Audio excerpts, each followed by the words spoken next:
Welcome back to Shining Force 2. Last time we had to cut the episode like at the start of a battle because we unexpectedly got into another one. So we were walking from the elf village to, we're trying to find Creed, and Elric, an elf of the village, had gone to try and find the guy.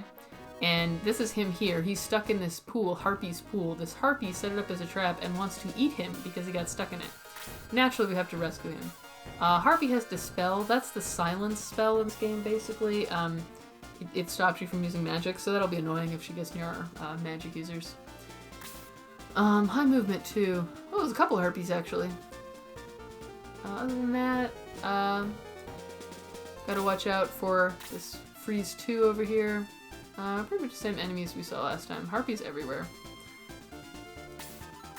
So this is a bit of a smaller map compared to the last one, but I think it's more interesting in design. Like, you're in tight quarters, you have enemies behind you, as well as ahead of you. You know, you gotta kind of figure out how to navigate through it. It's visually interesting. So I already like it better than the previous map, which was boring. So if this map turns out to be more interesting, maybe I'll have something to talk about here other than cake.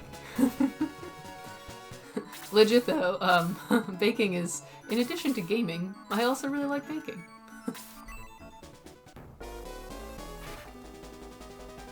This Harpy has very fluffy hair. It looks like Lopunny from Pokemon. Alright, let's start working on killing the Dark Madam. Because we don't want to get hit with that Freeze 2.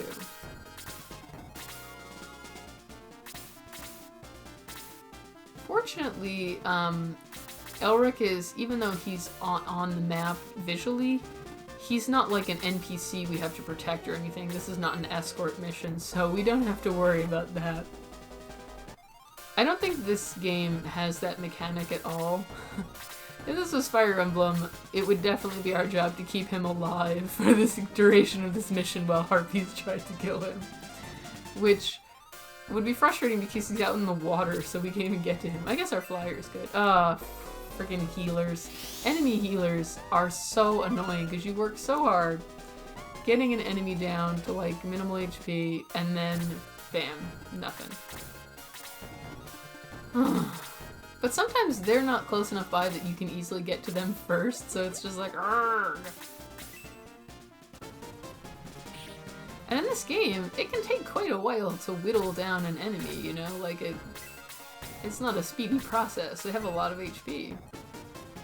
Alright, let's try and take out the High Priest. The healer enemies are also honestly kind of tanky. Oh man, Harpy is really strong and it can poison? Holy shit. Jeez.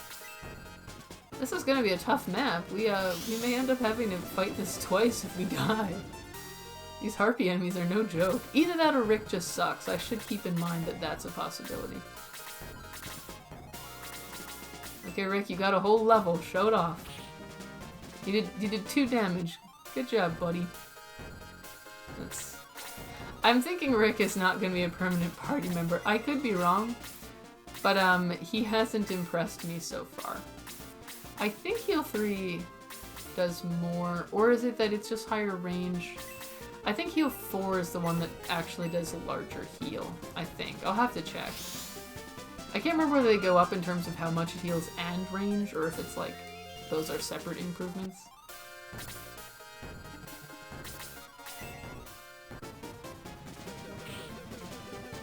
Oh, and now if he gets a turn, he's gonna heal himself back up to full. That's like, in this game, it can be quite difficult to actually get those KOs, so it's like, argh.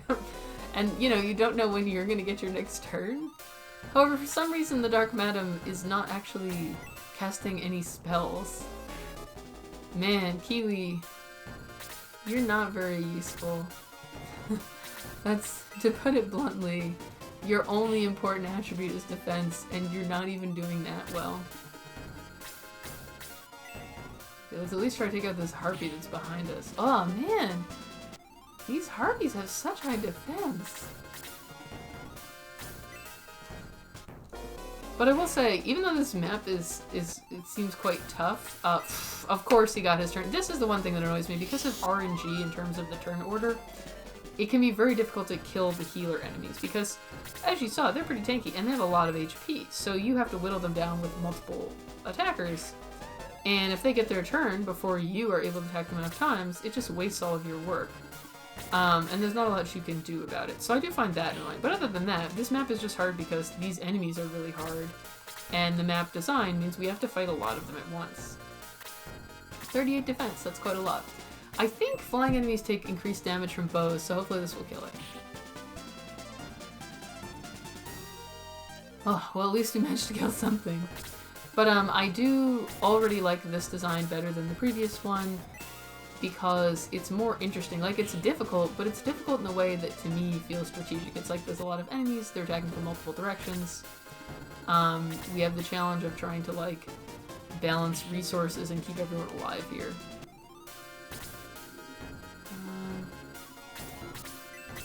I'm gonna have him attack the harpy because its defense is so high that killing it with magic will be much easier.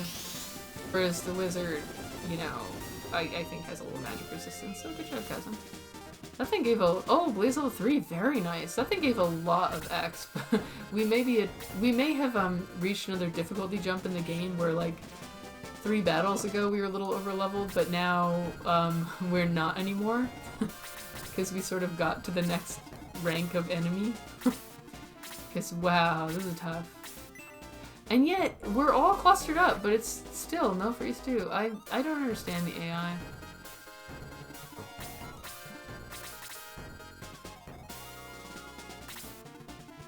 Oh, we need to get some turns here. Everyone has healing items. Man, the poison is really annoying too. Rick isn't very useful, but he's the one who's the closest anyway. We're not in range to heal Peter. That is the awkward thing with flyers, is that you can end up positioning them so they are slightly out of your reach. Oh, I think this is it for Peter. Oh, well, the poison on his next turn, unless someone else heals him, yeah, the poison will do him in. Man, this battle is really tough, you guys. At least again, it's pretty engaging also, so I am fine with that. Okay. The small— oh, he's done for. But there's just so many enemies here that it's hard for us to get enough turns, and they're relatively fast compared to us right now, because I think we're a tad underleveled. Because the enemy difficulty, we kind of just hit the next jump. So it's challenging for us to get enough turns to kill them quickly, so we're getting a little overwhelmed because— and it's because the map is small, right? So, like, we're kind of in the middle, as we go down the map here, that we're in the middle of it, and there's a lot of enemies everywhere. And, like, you know, action economy is kind of working against us. We're having trouble getting enough turns to kill them because each individual enemy is requiring a lot of attacks to get 3 to 4 attacks each. So, like, our entire force can get a turn each, and we, like, kill maybe one enemy and damage another. Whereas the enemies are doing a lot more damage to us.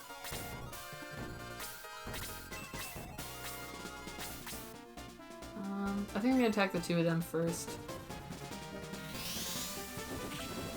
Oh, Blaze 3 is nice. That's excellent. None of these dark maps— is there like a problem with the AI with their spell casting? Because none of them is casting spells. This is tricky. But yeah, I think this might be the type of map where, like—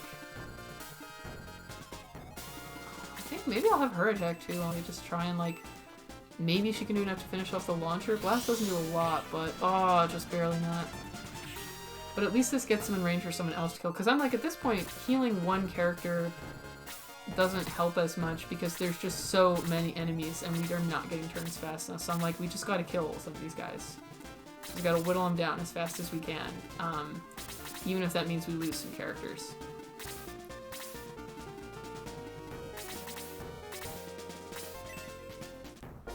So we're just getting overwhelmed here. It's kind of hard to avoid this too. Maybe you could kind of lure some of the enemies slightly closer. There's a bit of a bottleneck here too. I'm gonna send people the other way. These 3 trees create a tricky environment. We're not gonna need Blaze 3 to kill off these guys. Yeah, this should be fine.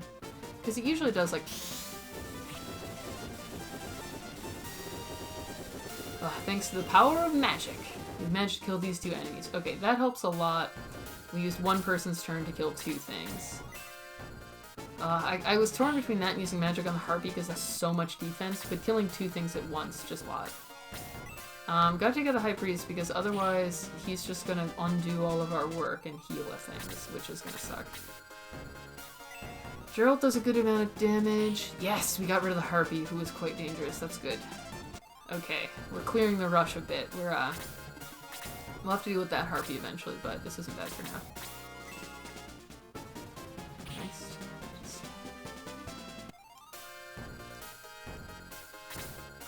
Oh, finally it's used this. Good, not good. Oh, Priest 2 does a lot of damage. Darn it, now we're trapped over there. These 3 pine trees here definitely make this a tricky map, because it's like a little bottleneck that makes it hard for us to get to the enemy. But they have ranged attackers and flyers, so they can get to us. Ben, help out against this harpy. Fighting these harpies is difficult, it sucks. Who needs to heal the most? Geralt needs to heal, I'm not as concerned about Rick because he's not as useful. Like, real talk, he just is not doing a lot of damage and not pulling his weight, and Geralt actually can. Just rid of this harpy first, because it can fly, so it can get to our squishies. Whereas the hobgoblin is blocked off. Arg! Oh, this every time. The healers, this actually does annoy me because it is so dependent on this. Because of the randomness of the turn order. Even though it's influenced by your agility, there's a large random component. So whether or not we can kill the High Priest or any other enemy fast enough to not get them healed up all the way to full is a little luck-based. Because look how many attacks it's taking from all of our characters. Like, we're focus firing on this one enemy and still couldn't get it down. Oh, yes! We got rid of it. But, and if the healers were a little weaker, it would not be as bad, but the fact that 31 defense is pretty decent, and 30 HP, so it's just hard to kill them in fashion. So you have them just sitting there healing stuff, and just wasting your turns. Because if you spent 5 characters' turns hitting an enemy, and then the healer heals them to full, basically those characters' turns were completely wasted. You know, that's just a resource that was just used up. So that is frustrating. Oh, we got rid of him though, good. Blaze 3 is awesome. Gotta say, it's quite good. Let's try and avoid another freeze too. Oh, this is good. I think that's the last enemy there. We're almost... Oh, there's also this harpy up here that was sort of hanging out. Again, it's a good thing that this isn't an escort mission, because if it was, Elric up there would be dead because we left him all alone.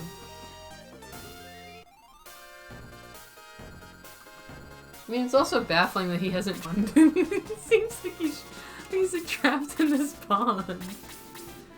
Unfortunately, this hobgoblin is sitting in an awkward spot, so it's going to be difficult to bring all of our attacks to bear against him. That's it for Rick, I think. He didn't really contribute a lot to this fight, so that's fine. He just wasn't that useful. At least Ben is pulling his weight. You can just heal. Who needs to heal more? Oops. Because, like, I could have her... She's not in position to use her 2-range spell, and I don't want her to get in melee with him because Gerald will do more damage if he gets in there, so I'd rather leave the spot open. Guy's almost dead, but... Oh, nice, level 25. Level 3. Oh, we're getting the level 3 spells here. This is good. See how much more interesting and engaging? Like, I didn't start talking about random unrelated crap during this, much at all during this battle, because I was interested in what was happening and trying to actually survive. In the last battle, I was so bored. I just... Now we just have that one harpy left. This battle, it's like, oh, it was short too. It was definitely short. Because the map is so small, but it was like a brief but intense because it was such a rush of enemies that we just had to like survive and kill them so that fast enough that we live it. There were so many. And enemies that were really tanky, so it took a long time to kill them. I do wish that this one harpy would like move a little faster because now that we're done with the rush of enemies, it's like, oh right, there's that other one. Now I gotta go do that, and it's gonna take a little while. Whew, I'm amazed we got through that with only 2 characters dead. Poor Peter, it was mostly because I just like, legit, I stuck him in the middle of a pile of enemies because he's so strong and useful, you know, that it was just like, he really pulled his weight. He did a lot of damage, but I put him in harm's way. And for Rick, it was mostly because he isn't very good. So he takes a lot of hits, he doesn't do a lot of damage. And Kiwi I mostly just kept out of battle. You can see why he's so hard to train. He doesn't do much damage, so... These harpies are no joke, though. Look how much damage they do. They just can shred us, and it's so hard for us to do. And they're fast, too, so dang, they're not an easy enemy. Like, they're noticeable, and they fly, so it's hard to block them off from your squishies. And they can poison you, which can finish you off if you're left at low health. So it's like, man, they're a step up in difficulty.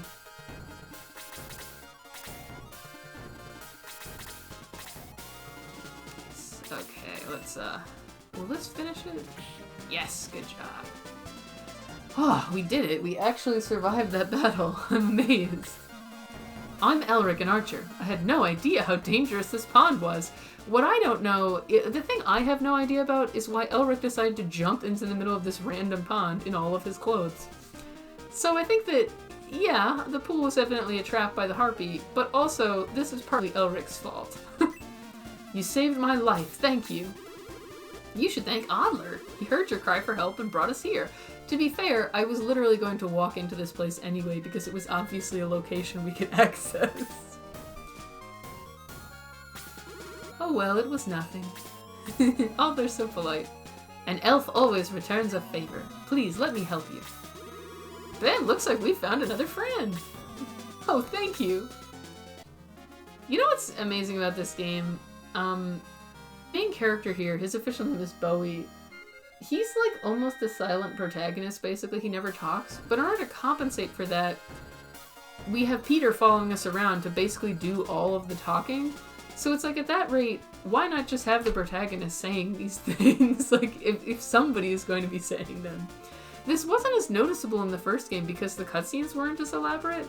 So, like, it just didn't stick out as much. But here, there is so much dialogue that it honestly seems very strange to have this one guy who just never says anything, but he's in charge. Everyone talks to him. And he just kind of stands there spacing out. Now, let's go see Mr. Creed. Before that, I am going to, but if we go back, I'm concerned if we go back, we'll have to refight that battle that was super boring.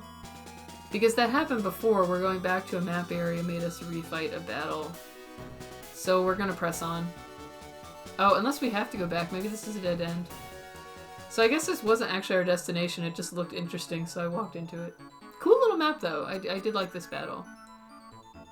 Okay, yeah, I am kind of concerned that if we go back to town, we'll have to fight the battle again. Which would suck because of how boring it was. Well, apparently there was a hidden healing drop on the right side of the harpy pool, but I already have loads of those, so I don't care.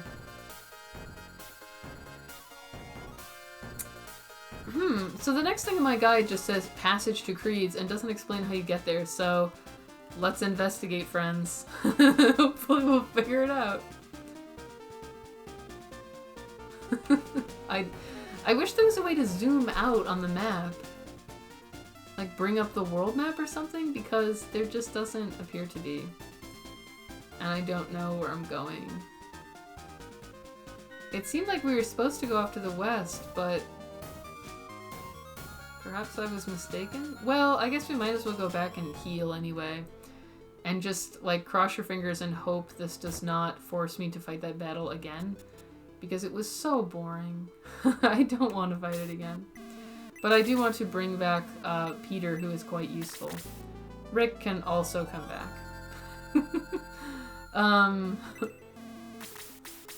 Oh, right! You know, I totally forgot. Man, he's died so little that I forgot Peter just is already back on his own. Right, he was in the... Because he's in the cutscene, but that happens all the time in games, right? Where, like, the deaths only matter outside of the cutscene. Oh, good, we don't have to refight it. But yeah, man, I wouldn't have bothered going back if I had known we were only reviving Rick. Okay, so let's check out our new friend, Elric. He's at level 21, nice, so he's competitive. He's got the upgraded steel arrow. His attack is okay, his defense is low, but he seems to have pretty good agility. So, let's swap him in for Kiwi, because Kiwi is cute, but you've seen for yourselves that he just isn't good. Oh, I should remove his power ring first, though. Let me do that. I don't know if you can remove stuff once you're inside the... Damn it, I need to not be on the... Well, okay, but item is still working. Okay, good. Because again, Kiwi has the lowest... Kazan, the wizard, has slightly lower attack, but remember, Kiwi's using the power ring. His actual attack is 35. He's barely stronger than the wizard. So, like... Wow, and Rick has the same strength as our healer. Chester's not much better. Is it maybe the knights, like, to compensate for their higher movement or something? Maybe it's just, like, we're waiting for the next upgrade tier of weapons? I don't know. But yeah, Kiwi is just, and he's so slow, and his HP is so low, he just doesn't do damage. You have all seen how incredibly not good he is. And like, hate to say it, but he's not good. Now the question here is, give it to Rick or give it to Elric? Similar names. They're only 1 point different in stats, honestly.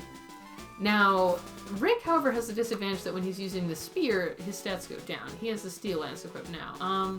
But on the other hand, I like Elric better because I really like using archers a lot. So that has to be considered as well. For now, I'll give it to Rick just so he can be a bit more useful. And let's also equip it.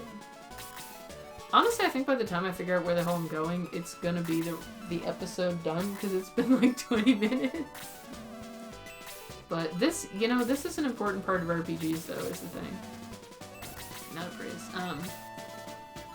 Deposit. So let's deposit some of the stuff we just got also, like this. Good. And with that done, we can have Elric join the party.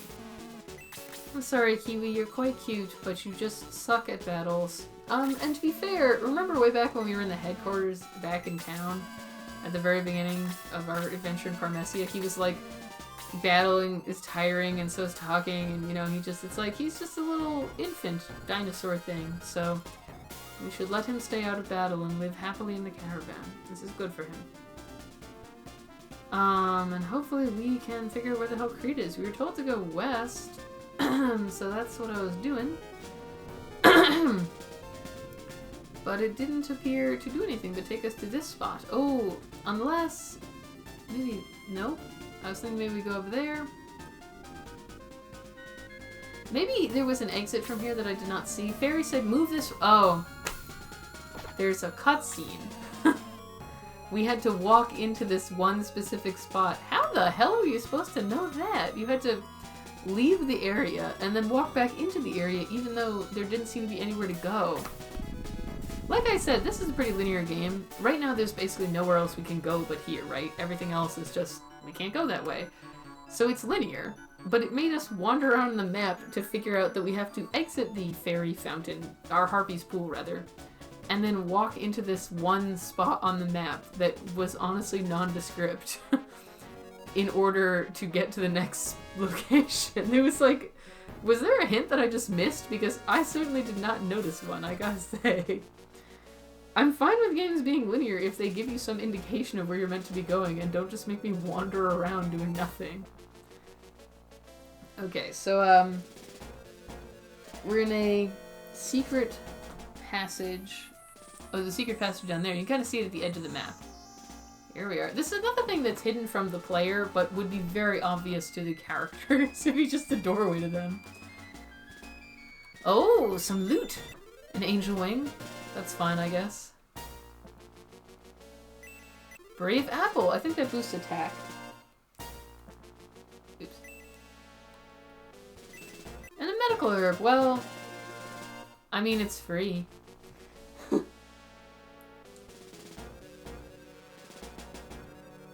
Okay, according to my guide, I would not have figured this out on my own. There's also another secret passage which you can't see right here. How the hell would you have found that unless you just bang your head into every square inch of the map? It's another mithril. Nice. And with that found, we can actually go up the stairs and proceed. A lot of old games had stuff like that where there's hidden things that there's just absolutely no hint as to how to find it. They just sort of assumed that players would just mash A on every square of the game or whatever and eventually find all the things, which I think is kind of silly. When there's hidden stuff, I like it when there's some sort of visual clue. Not necessarily obvious, but something subtle enough that, like, you know, it's a challenge to find it. So then it's kind of fun that you're, like, searching for hidden things.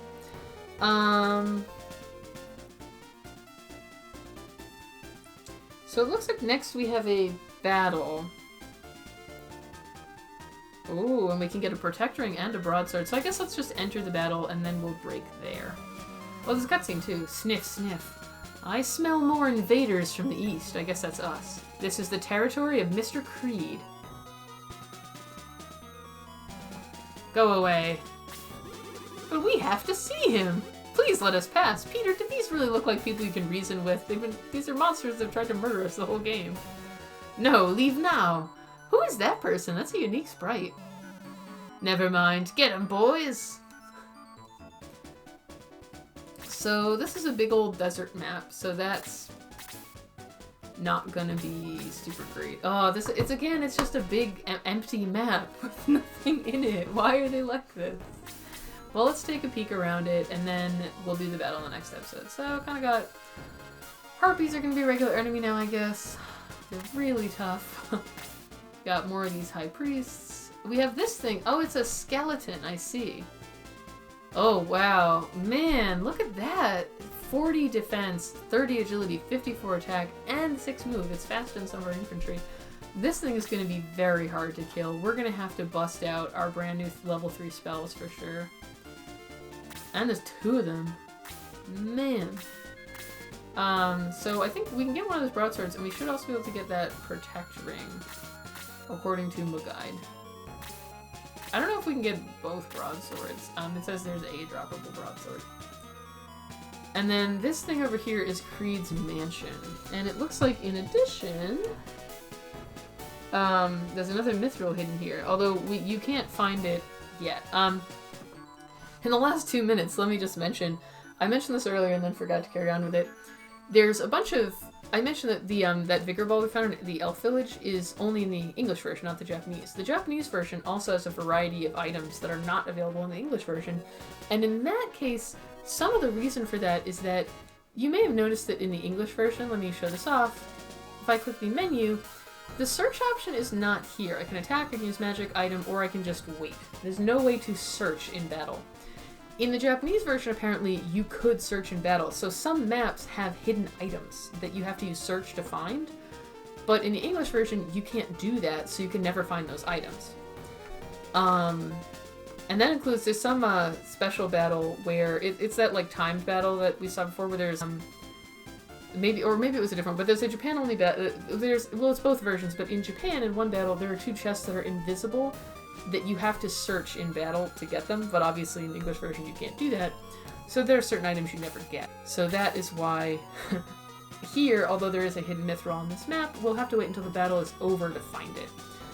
You can tell that you can see how that would be fine for a lot of the game, because when this battle is over, it'll be the world map, so we can search it to our heart's content. But for certain maps that you only get to go on in a battle, obviously that's a bit more of an issue. But anyway, in this episode, we fought 2 battles, one of which was really boring and one of which was pretty fun. And we rescued this elf guy named Elric and added him to our party. He's an archer, so he should come in quite handy. He has a great hat, I have to say. Like the hat. And we are almost to Creed's mansion. This is the Devil's Tail, and here's his mansion over here. But before we can reach him, we're going to have to fight our way through this horde of monsters. And then when we get to Creed's mansion, friends, exciting news, it's going to be amazingly bonkers. It will fully live up to how bizarre the first Shining Force was. It's going to be off the wall nuts. So I'm looking forward to it a lot. So I hope you are also going to look forward to how amazing it will become. But first, we're going to have to battle our way across this, unfortunately, rather boring desert. So, until next time, this has been Shining Force 2.